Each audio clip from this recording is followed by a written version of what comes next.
आज क्या भारत दुनिया को दिखा सकता है कि वो एक मतलब निष्पक्ष डेमोक्रेसी है। यहाँ पे किसी तरह की कोई निष्पक्ष डेमोक्रेसी नहीं रह गई है। ये एकदम मतलब सच्चाई है। इनको डेमोक्रेसी का मीनिंग नहीं पता। सर मैं पागल हूँ, मुझे कुछ नहीं पता। गुड डिवीजन है मेरी लाम है। कॉन्स्टिट्यूशन ऑफ इंडिया में स्टडी करी है मैंने। ये बता दे constitution of India constitution India का ये बोलता है कि प्राइम मिनिस्टर एक भी प्रेस कॉन्फ्रेंस ना करे। क्या कॉन्स्टिट्यूशन इंडिया में लिखा हुआ है? क्या अकाउंटेबिलिटी नहीं है किसी भी मिनिस्टर्स की, खासकर प्राइम मिनिस्टर की देश के लिए कि वो जो है देश के लिए एक प्रेस कॉन्फ्रेंस करे, बताएं कि भाई देश मतलब सवालों के जवाब दे लोगों के। महाराष्ट्र में भारतीय जनता पार्टी की सरकार बनी, मोदी फैक्टर चला वहाँ पे, बाकी झारखंड में कहीं कहीं चला। बटोगे तो कटोगे, एक रहोगे तो नेक रहोगे, इसका असर झारखंड में नहीं दिखाई दिया। बाकी यूपी की 9 सीटों पर 100% दिखाई दिया। वहाँ पे 7 सीट भारतीय जनता पार्टी के खाते में गई और 2 सीट अखिलेश यादव जी के खाते में गई। दोस्तों, दिल्ली विधानसभा की चुनावी यात्रा हमारी जारी है और दिल्ली में बदलते मौसम के साथ, दिल्ली के मौसम में तो सर्दी ज़रूर आ रही है, बट दिल्ली के राजनीतिक गलियारों में गर्माहट बढ़ती जा रही है। जैसे जैसे इलेक्शन करीब आ रहे हैं और पार्टियों की तरफ से माहौल बनता जा रहा है, तो हमेशा की तरह चलते हैं और दिल्ली विधानसभा को लेकर हम पब्लिक से बात करते हैं, उनकी राय जानने की कोशिश करते हैं। और ख़ास तौर पर जो केजरीवाल ने महिला सम्मान योजना की बात की है, जो हर महीने 2100 रुपया देने का वादा किया है, इस बारे में बात करेंगे और उन लोगों की राय जानने की कोशिश करेंगे। सर, इंट्रोडक्शन करा दो सर आप। मेरा नाम है धर्मराज एडवोकेट। मैं दिल्ली में 45 साल से रहता हूँ। 70 साल मेरी उम्र हो गई है। सारे प्रधानमंत्री देखे हैं और दिल्ली के मुख्यमंत्री देखे हैं। एक एक की फितरत बता सकता हूँ। बताइए, फिर बताना शुरू कीजिए। हाँ, यहाँ दिल्ली के अंदर जो मदन लाल खुराना जी जैसा मुख्यमंत्री नहीं आया है। बहुत गजब का सीएम था और दिल्ली को चमका दिया था। दिल्ली में कूड़ा करकट कीचड़ पिचड़ ये कुछ नहीं होता था। सारे दिल्ली में बोर्ड लगवाए थे और ये मदन लाल खुराना की देन है।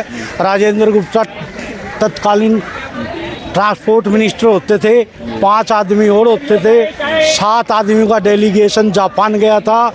जापान से ये जो मेट्रो चल रही है ना, आज हम दिल्ली वाले बड़े खुश हैं। कितना वो आराम हो गया, ये मदन लाल खुराना की देन है, टोटली एंड एब्सोल्युटली। इसका क्रेडिट तो कहीं और जा रहा है। क्रेडिट शीला दीक्षित खा गई, क्योंकि खुराना जी जब हट गए थे उन पर ब्लेम लग गया था। ब्लेम लगने के बाद तख्ता पलट गया था, कांग्रेस की हुकूमत आ गई थी। शीला दीक्षित जी जो है सीएम बनी थी और जब इसका उद्घाटन हुआ तो शीला दीक्षित ने इसका उद्घाटन किया था। ये तो पुरानी बातें हो गई। हाँ। अब नई बातें बताइए, क्या सिचुएशन है दिल्ली के? 40 से ऊपर आएगी बीजेपी की सीटें। अच्छा, 40 से एक कम नहीं। अगर 70 आए और नहीं, ये तो फालतू बोलने हैं। ये तो बिना भी, अरे यार ईवीएम के बिना भी आ और सुन लो, मैंने हरियाणा की भी बताई थी। हम तो यहाँ पे देख रहे हैं। सारे 70 80 ऐसे भाई 90 सीट दिलवा रहे थे कांग्रेस को। मैंने कहा था मीडिया को, मगर 40 से एक ऊपर नहीं आ जाएगी कांग्रेस की और बीजेपी की 50 से कम नहीं रहेगी एक भी। 51 सीटें आई है बीजेपी नहीं, ये की। सीटों को छोड़ दो। हाँ। आपको पता है, सुन लो, नहीं सीटों की बात को अलग केजरीवाल बात करते हैं।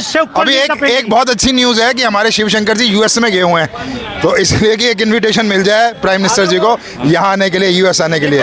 लेकिन वो इन्विटेशन जो है ना, वो नहीं मिला। अगर शक किस चीज़ का है, आज क्या भारत दुनिया को दिखा सकता है कि वो एक मतलब निष्पक्ष डेमोक्रेसी है। यहाँ पे किसी तरह की कोई निष्पक्ष डेमोक्रेसी नहीं रह गई है। ये एकदम मतलब सच्चाई है। इनको डेमोक्रेसी का मीनिंग नहीं पता। सर मैं पागल हूँ, मुझे कुछ नहीं पता। गुड डिवीजन है मेरी लाम है। कॉन्स्टिट्यूशन ऑफ इंडिया में स्टडी करी है मैंने। ये बता दे constitution of India constitution India का ये बोलता है कि प्राइम मिनिस्टर एक भी प्रेस कॉन्फ्रेंस ना करे। क्या कॉन्स्टिट्यूशन इंडिया में लिखा हुआ है? क्या अकाउंटेबिलिटी नहीं है किसी भी मिनिस्टर्स की, खासकर प्राइम मिनिस्टर की देश के लिए कि वो जो है देश के लिए एक प्रेस कॉन्फ्रेंस करे, बताएं कि भाई देश मतलब सवालों के जवाब दे लोगों के। कोई जवाब नहीं देना किसी ने, मतलब कोई अकाउंटेबिलिटी है ही नहीं हमारे प्राइम मिनिस्टर की हमारे देश के प्रति। सिर्फ अपनी बात बोलते जाना है, सिर्फ अपनी बात बोलते जाना है और सुनना किसी की भी नहीं है। ये हमारे प्राइम मिनिस्टर का हाल है। कॉन्स्टिट्यूशन की ड्राफ्टिंग करने वाले आदमियों के नाम बता दे। कॉन्स्टिट्यूशन की ड्राफ्टिंग किसने करी थी ये बता दे। एक भी नाम बता दे। ये किसने लीगल ड्राफ्टिंग करी थी? खेलने नहीं आया कितना हूँ साल कि इसका लगा नाम था? बता दो और उसके नाम बता दो। मैं कितना साल प्रतियोगिता नहीं लगा? खेल रहा हूँ। हाँ। मैं आपको बता रहा हूँ कि हमारे प्राइम मिनिस्टर प्रेस कॉन्फ्रेंस नहीं करते हैं। संविधान हमारे के प्राइम मिनिस्टर अनुसार- प्रेस कॉन्फ्रेंस नहीं करते हैं। मैं प्रतियोगिता नहीं खेल रहा हूँ। 240 एमपी और अप्रोक्सीमेटली 300 के करीब एमपी लेकर संविधान के अनुसार प्रधानमंत्री बने हैं। न कि राजतंत्र न परिवार तंत्र है इसमें। भारतीय जनता पार्टी ऐसी है वाकई में डेमोक्रेसी जिस पैसा तंत्र पे हमारे प्राइम मिनिस्टर टिके हुए हैं, उस पैसा तंत्र की बात नहीं प्रजा होगी। के लिए नहीं, परिवारवाद नहीं प्रजा है। का उसको बोलते डेमोक्रेसी। उससे पहले फैमिली परिवार तंत्र चल रहा था। एक ही परिवार ने राज किया, एक ही परिवार के जो एमपी, फिर वो मर गया, उसका लड़का एमपी, फिर उसकी लड़की एमपी। अभी का बताया जिस इलेक्शन होने वाला है, इस इसमें- इलेक्शन में बीजेपी के लिए एक चुनौती कौन है, कांग्रेस या केजरीवाल है? चुनौती कांग्रेस है, कांग्रेस है, केजरीवाल नहीं है। केजरीवाल नहीं। सही बात है। अगर देखो कांग्रेस अगर बीजेपी के लिए चुनौती बनेगी ना तो उससे बीजेपी को फायदा है, नुकसान नहीं है। क्या फायदा होगा? भैया जो इसके आपके वोट है वो कटेंगे ना। कांग्रेस क्या बीजेपी के वोट लेगी? क्या इन लोगों के वोट कांग्रेस को मिलेंगे? कांग्रेस के वोट मतलब किन लोगों से मिलेंगे? किन लोगों को जो आपको वोट देते हैं वो कांग्रेस को देंगे ना। तो उससे फायदा तो बीजेपी का है क्योंकि बीजेपी के वोट इंटैक्ट है। अगर कांग्रेस नीति से नियत से कंटेस्टिंग करेगी इलेक्शन में, अपने अच्छे अच्छे कैंडिडेट उतारेगी, तो उसमें क्या होगा, डिवीजन ऑफ वोट हो जाएगा दिल्ली में। क्योंकि केजरीवाल जो 63 सीट ले गया, 67 सीट ले जाता था, ये इन्होंने डिच कराया था कांग्रेस ने कि इसको जीतने दो, क्योंकि ये इस्तीफा देकर भाग जाएगा, बीजेपी नहीं जीतनी चाहिए। ये मेंटली दी थी कांग्रेस की पिछले 2 इलेक्शनों से। और इसलिए केजरीवाल एक बार 67 सीट ले गए, एक बार 63 सीट ले गए। अगर कांग्रेस अपनी मन से, नियत से, नीति से लड़ेगी तो बीजेपी 100% जीतेगी। इस बार जीतेगी बीजेपी। अरे बीजेपी के पास इतना अच्छा संगठन है, अगर वो दिल्ली में चुनाव नहीं जीत पाएगी तो कहाँ जीतेगी? और अगर हारती है बीजेपी, अगर हारती है तो उस बात में भी साजिश होगी। किस संगठन की बात कर रहे हैं आप? नाम भाई मैं बता रहा हूँ, दिल्ली में हरियाणा से अच्छा संगठन है बीजेपी का।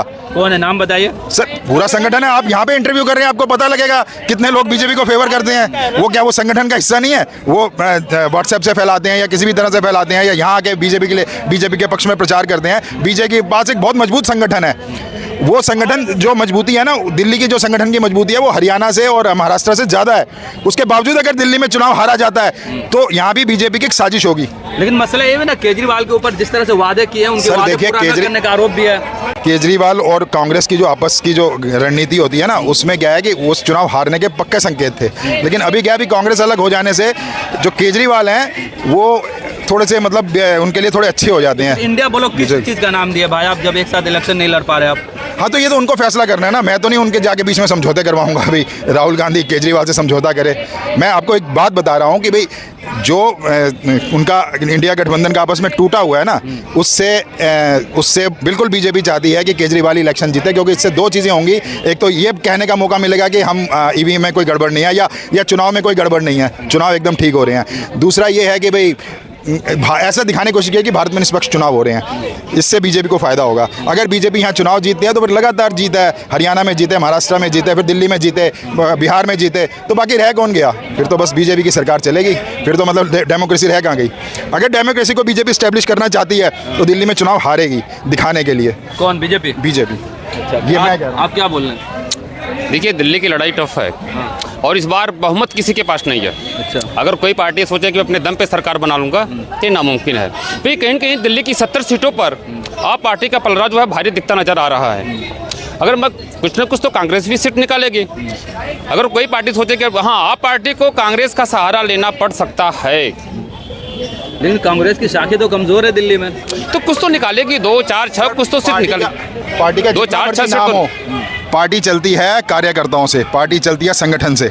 उसके मामले में बीजेपी और आप ज़्यादा आगे हैं। मैं बार बार बोल रहा हूँ, कांग्रेस से आज जितनी मर्जी आपको अच्छी लग रही हो, लेकिन वो वर्कर ही कहाँ है कांग्रेस के जो वोटर्स को लेकर आए पोलिंग बूथ पे और वहाँ पे वोट दिलवाए? कांग्रेस अब वो स्थिति में है ही नहीं दिल्ली में। देखिए, जो आपने देखा था कि हरियाणा, महाराष्ट्र, झारखंड और यूपी की जो 9 सीटों पर चुनाव हुआ था, उसमें योगी जी ने एक अपना स्टेटमेंट दिया था कि बटोगे तो कटोगे, एक रहोगे तो नहीं रहोगे। इसका असर हरियाणा हरियाणा में दिखाई दिया। हरियाणा में 100% मोदी फैक्टर चला। महाराष्ट्र में भारतीय जनता पार्टी की सरकार बनी, मोदी फैक्टर चला वहाँ पे। बाकी झारखंड में कहीं कहीं चला। बटोगे तो कटोगे, एक रहोगे तो नेक रहोगे, इसका असर झारखंड में नहीं दिखाई दिया। बाकी यूपी की 9 सीटों पर 100% दिखाई दिया।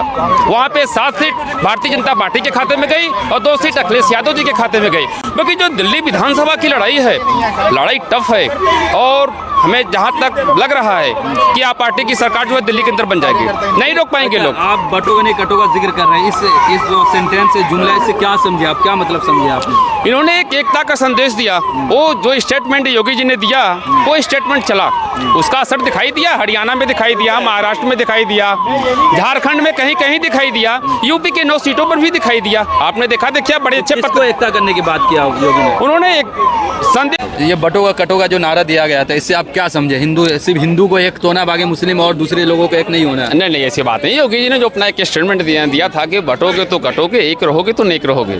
अगर आप लोग एक रहोगे तो सिर्फ रहोगे। जो आप देख रहे हैं कहीं कहीं जो घटनाएं हो रही हैं, अलायंस वाले इसकी खंडन की, इसका विरोध किया था, बोले इस नारा महाराष्ट्र में यह नारा नहीं चलेगा। ये बाकी महाराष्ट्र में चला ना, महाराष्ट्र में भारतीय जनता पार्टी की सरकार बनी। बाकी झारखंड में नहीं चला, झारखंड में कहीं कहीं चला। बाकी यूपी की 9 सीटों पर 100% चला, क्योंकि 7 सीट भारतीय जनता पार्टी के खाते में गई, 2 सीट अखिलेश यादव जी के खाते में गई। बाकी एक चीज़ मैं अखिलेश यादव जी से कहना चाहता हूं आपके इस चैनल के माध्यम से कि हार पे आप मंथन करिए। अगर यही पोजीशन आपकी रही तो 2027 में जो विधानसभा के चुनाव होंगे उसमें आपको करारी हार मिलेगी और आदित्यनाथ योगी जी की तीसरी बार फिर वापसी होगी यूपी के अंदर। बाकी जो दिल्ली का चुनाव है, देखिए पत्रकार महोदय, आप बड़े अच्छे पत्रकार हैं और सीनियर पत्रकार हैं और आपकी रिपोर्टिंग जो है ग्राउंड लेवल पे बहुत अच्छी है। आप बारीकी चीज़ को दिखाते हैं ढूंढ के। देखिए दिल्ली की जो लड़ाई है, देखो दिल्ली की जनता भी समझ रही है कि दिल्ली में लड़ाई आप बनाम भाजपा है। अभी देखना है दिल्ली में अरविंद केजरीवाल जी का फैक्टर चलेगा या मोदी जी का फैक्टर चलेगा। कांग्रेस देखिए मैदान में नहीं है। हमें लगता है कि 8-10 सीटें निकल जाए बहुत है, 10 महीने बहुत दे दिया, 10 के अंदर ही कांग्रेस सिमट के रह जाएगी। बाकी आप पार्टी ने दिल्ली के अंदर काम किया है। देखिए पानी फ्री, बिजली फ्री, महिलाओं के लिए बस फ्री, और जो इन्होंने एक वादा और किया कि 2100 रुपया हम पर मंथ महिलाओं को देंगे।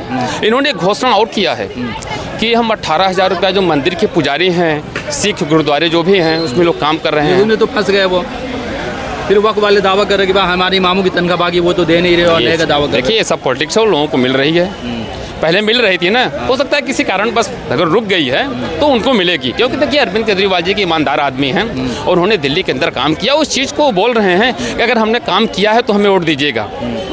एक स्टेट का सीएम, दिल्ली का सीएम अगर ये कह रहा है जनता के बीच में कि अगर हमने काम किया है तो आप मुझे वोट दीजिएगा, तो कहीं न कहीं काम उन्होंने दिल्ली के अंदर किया है। इन्होंने जो बोला है कि 18,000 रुपया हम पर मंथ पुजारियों को देंगे, इसका बहुत बड़ा असर पड़ेगा। कम से कम किसी पार्टी ने ये बोला तो किसी ने ध्यान तो दिया कि मंदिर के भी पुजारी हैं, उनको भी मिलना चाहिए।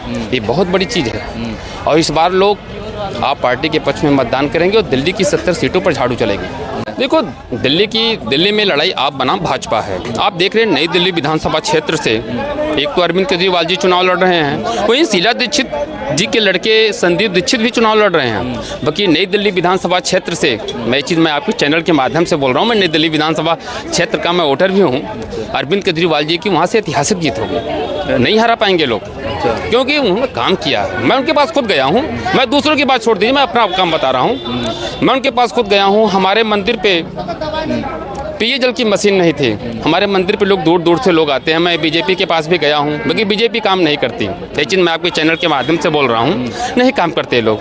मैं अरविंद केजरीवाल जी के पास गया हूँ, उन्होंने 47,800 का ऊषा कंपनी का वाटर कूलर मुझे दिया अपने फंड से मंदिर पे लगाने के लिए, और लगा।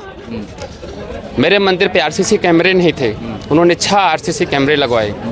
हमारे पास मंदिर में पानी का कनेक्शन नहीं था, उन्होंने 2 पानी का कनेक्शन लगवाया हमारे मंदिर में, तो उन्होंने काम किया है।